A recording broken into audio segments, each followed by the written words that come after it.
Assalamualaikum warahmatullahi wabarakatuh. Perkenalkan, saya Sofia Lisa Aprianti dengan NIM G1S1036 dari Farmasi Kelas B Fakultas Kedokteran dan Ilmu Kesehatan Universitas Jambi. Di sini saya akan melakukan video edukasi pada mata kuliah pengantar ilmu komunikasi farmasi dengan jenis obat psikotropik. Sebelumnya saya sudah membuat video ini dibuat berdasarkan leaflet dari tugas sebelumnya.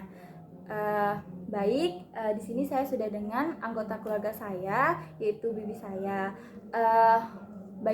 Sebelumnya Bibi udah pernah kenal nggak atau pernah dengar tentang obat psikotropik ini? Sudah pernah dengar. Kalau menurut Bibi sendiri, obat psikotropik ini obat apa gitu? Obat psikotropika adalah obat yang bisa menimbulkan ketergantungan jika dikonsumsi dengan cara yang tidak tepat dan bisa menimbulkan overdosis jika dikonsumsi secara berlebihan. Ya, benar Kak, benar sekali. Jadi obat psikotropik itu merupakan obat yang jika penggunaannya tidak tepat, dosisnya atau tidak sesuai dengan resep dokter, itu akan menyebabkan seseorang itu bisa mengalami overdosis dan ketergantungan. Nah, berikut ini merupakan contoh gambar orang yang terkena penyalahgunaan obat psikotropik. Jadi dalam foto ini bisa dilihat bahwa orang yang terkena psikotropik itu yang biasanya orang itu yang kayak kelihatan segar, bugar, terus juga orangnya badannya berisi. Itu jika orang itu terindikasi psikotropik itu bisa berubah menjadi kayak badannya tuh jadi kurus, terus juga itu pembawaannya tuh jadi kayak lesu, bisa membuat seseorang itu lebih tua daripada umurnya. Nah, jadi ciri-ciri fisik lain yang dapat dikenali dari orang dengan indikasi ketergantungan penyalahgunaan obat psikotropik itu tanda-tandanya itu orangnya tuh mengalami kesadarannya tuh kayak berkurang gitu. Jadi orang itu tuh yang biasanya tuh kayak sadar gitu kan, kalau diajak ngomong tuh nyambung, ini tuh kayak seakan-akan kalau kita ngomong itu tuh kayak bukan dengan dia gitu, kayak dia tuh nggak merespon dengan secara baik gitu. Terus juga tanda-tanda lainnya itu penggunanya tuh suka kayak kesulitan dalam bernafas gitu, jadi nafasnya tuh pendek-pendek terus kayak berat gitu. Tanda selanjutnya itu mengalami gangguan fisik dan juga psikologi. Nah, seperti contoh foto yang saya tampilkan itu orangnya itu kan berubah secara fisik. Nah, selain berubah secara fisik juga seseorang itu dapat berubah secara psikologis. Jadi kayak contohnya itu orang yang biasanya tuh terlihat ceria, jika dia tuh kayak mengalami ketergantungan bisa berubah menjadi penyendiri gitu, kayak suka murung, suka ngunci diri di tempat lain gitu, kayak tertutup gitu mungkin ya. jadi tertutup. Terus juga orang tersebut tuh bisa sewaktu-waktu tuh mengamuk gitu kalau misalkan dia tuh udah ketergantungan banget dan butuh psikotropik gitu. Jadi kalau misalkan nggak ada psikotropiknya tuh dia bisa ngamuk, bisa ngelakuin hal-hal yang kayak kriminal gitu. Ditebak gitu ya mungkin. Jadi kayak susah dikendalikan gitu. Selain itu kalau misalkan sudah ke tahap overdosis, kan tadi cuma tahap kecenderungan. Kalau sudah ke tahap overdosis tuh bisa mengalami kejang-kejang. Nah, jadi apa sih yang bisa kita lakuin kalau misalkan orang melihat orang dengan keadaan kejang-kejang karena overdosis? Salah satu langkah pertama yang tepat itu adalah membawa orang tersebut ke tempat rehabilitasi. Nah, jadi rehabilitasi itu tujuannya untuk membuat seseorang itu tidak lagi ketergantungan dengan obat-obatan terlarang tersebut, di mana nanti di tempat itu mereka akan ditangani dengan tepat oleh orang-orang yang sudah profesional. Salah satu tempat rehabilitasi yang Bibi ketahui itu apa sih? Tempat rehabilitasi psikotropik, tau nggak? Yang disediakan pemerintah. Kalau itu tuh kalau misalkan orang yang mau direhabilitasi itu tuh dibawa ke Badan Narkotika Nasional, BNN ya. Iya, BNN. Jadi BNN itu merupakan fasilitas layanan yang telah disediakan pemerintah untuk melayani orang dengan ketergantungan obat-obat terlarang jenis narkoba maupun psikotropika. Nah, jadi nanti para ahli-ahli profesional dari BNN itu akan membuat langkah-langkah atau cara-cara yang bisa digunakan untuk mengatasi ketergantungan. Jadi yang pertama kali akan mereka lakukan yaitu melakukan pemeriksaan. Jadi orang yang tadi sudah terkena indikasi ketergantungan narkotika atau sampai tahap overdosis itu mereka tuh akan diperiksa terlebih dahulu sejauh apa sih ketergantungan mereka gitu. Jadi kalau misalkan kecanduan mereka tuh udah sampai ke kayak menimbulkan efek samping, itu akan dilakukan tahap yang lebih profesional lagi gitu. Nah, jadi sebenarnya kalau misalkan psikotropik itu selain fisik kan mereka tadi psikologinya juga terganggu ya. Jadi bisa jadi mereka itu mengalami efek samping berupa depresi. Jika seseorang dengan ketergantungan narkoba mengalami depresi, maka para terapis itu akan melakukan penyembuhan depresinya terlebih dahulu agar pada saat rehabilitasi depresinya itu nggak muncul gitu. Jadi nggak akan mempengaruhi daripada hasil rehabilitasi mereka gitu. Baru setelah mereka tuh depresinya atau efek-efek samping lainnya tuh udah kayak hilang, mereda, baru akan dilakukan proses selanjutnya. Nah, proses selanjutnya itu proses detoksifikasi. Jadi selama detoksifikasi itu akan dilakukan oleh dokter dengan cara meringankan efek samping dari penggunaan obat mereka. Jadi mereka yang ketergantungan itu nggak lagi diberikan obat gitu. Jadi mereka tuh kayak dikasihnya tuh lebih banyak minum gitu, dianjurkan lebih banyak minum, lebih banyak makan makanan yang mengandung gizi. Jadi biar mereka tuh lupa gitu kalau misalkan tuh mereka tuh selama ini mengonsumsinya tuh obat-obatan terlarang. Pengalihan gitu ya. Pengalihannya benar kali. Lalu setelah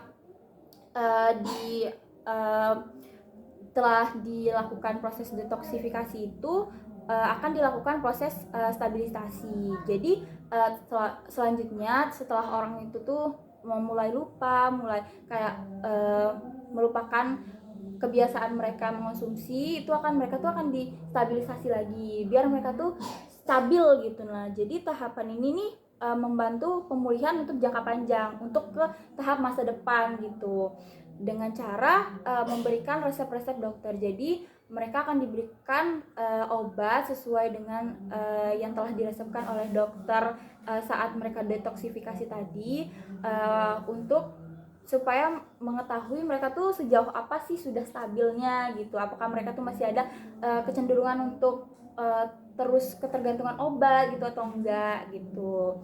Jadi kalau dalam rehabilitasi itu enggak cuman mau menyembuhkan, tapi itu juga tentang memikirkan masa depan mereka gitu. Gimana sih seseorang dengan kecenderungan narkoba itu bisa tetap melanjutkan hidup di masa depan dengan lebih baik lagi gitu, agar mereka tuh tidak kembali terjerumus ke saat mereka di dunia kecenderungan narkoba tadi gitu.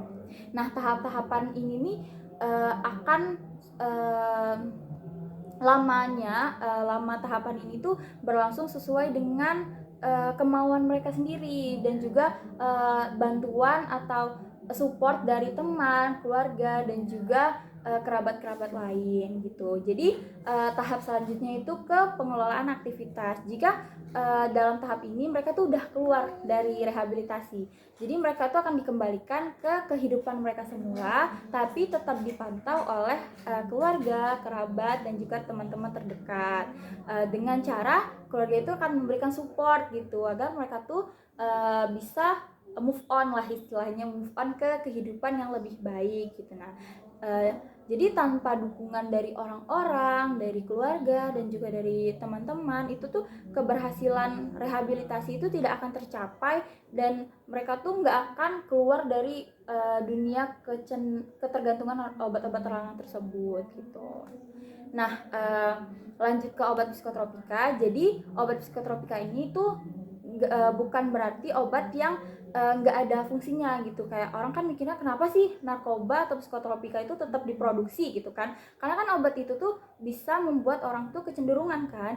Jadi sebenarnya obat ini digunakan untuk hal-hal yang di dunia medis itu untuk dalam indikasi yang berat. Contohnya tuh kayak untuk bius, untuk meredakan gejala depresi, kejang-kejang atau gangguan psikologis gitu. Jadi untuk mengurangi rasa nyeri gitu, obat-obat jenis psikotropika ini. Salah satu obat jenis psikotropika yang saya gunakan itu adalah kloropromazin dalam bentuk sediaan tablet. Nah, dosis yang dianjurkan dokter pada obat ini yaitu pada dewasa 25 mg selama 3 kali sehari atau 75 mg 1 kali sehari. Dosis perawatan untuk orang dengan menggunakan obat kloropromazin ini yaitu 25 sampai 100 mg selama 3 kali sehari. Dosis ini dapat ditingkatkan hingga 1000 mg per hari untuk seseorang yang sudah lansia, dengan dosis awal setengah atau sepertiga dari dosis biasa. Jadi obat psikotropik ini bukan nggak boleh gitu, tapi boleh, tapi sesuai dengan resep dokter gitu. Bahkan untuk obat kloromazin ini itu bisa dikonsumsi oleh anak-anak gitu. Jadi untuk dosis anak-anak usia 1 sampai 12 tahun itu dosisnya 0,5 mg per kilogram berat badan tiap 4 sampai 6 jam. Dengan dosis maksimal untuk anak usia di atas 5 tahun itu 75 mg dan anak usia di bawah 5 tahun itu dosis maksimalnya 40 mg sehari.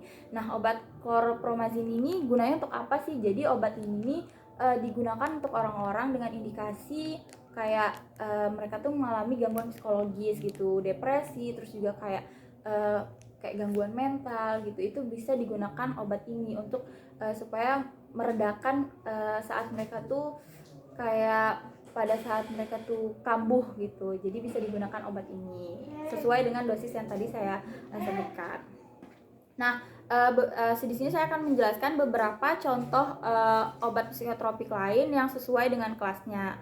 Yaitu yang kelas pertama yaitu obat antipsikotik yang khas dengan contoh obat kloropromazin tadi dengan nama dagang Thorazin. Untuk kelas selanjutnya yaitu obat psikotropik antipsikotik atipikal dengan contoh obat aripiprazol dengan nama dagang Abilify. Lalu untuk kelas obat psikotropik selanjutnya yaitu psikotropik anti kecemasan dengan contoh obat alprazolam. Untuk selanjutnya psikotropik kelas stimulan dengan contoh obat amfetamin. Lalu untuk kelas selanjutnya obat psikotropik antidepresan serotonin reuptake inhibitor selektif atau SSRI dengan contoh obat citalopram. Lalu untuk kelas obat selanjutnya psikotropik mood stabilisator dengan contoh obat carbamazepine. Selanjutnya untuk psikotropik kelas serotonin norepinefrin reuptake inhibitor atau SNRI antidepresan dengan contoh obat atomoxetin. Dan selanjutnya obat dari kelas psikotropik antidepresan monoamin oksidase inhibitor atau MAOI dengan contoh obat isokarboxazid dengan dan yang terakhir kelas psikotropik antidepresan trisiklik dengan contoh obat amitriptyline amoxapin desipramin. Berikut merupakan contoh-contoh obat psikotropik sesuai dengan kelasnya. Nah, sekian video edukasi mengenai obat jenis psikotropika. Saya akhiri, wabillahi taufiq wal hidayah. Wassalamualaikum warahmatullahi wabarakatuh. Waalaikumsalam warahmatullahi Terima wabarakatuh. kasih.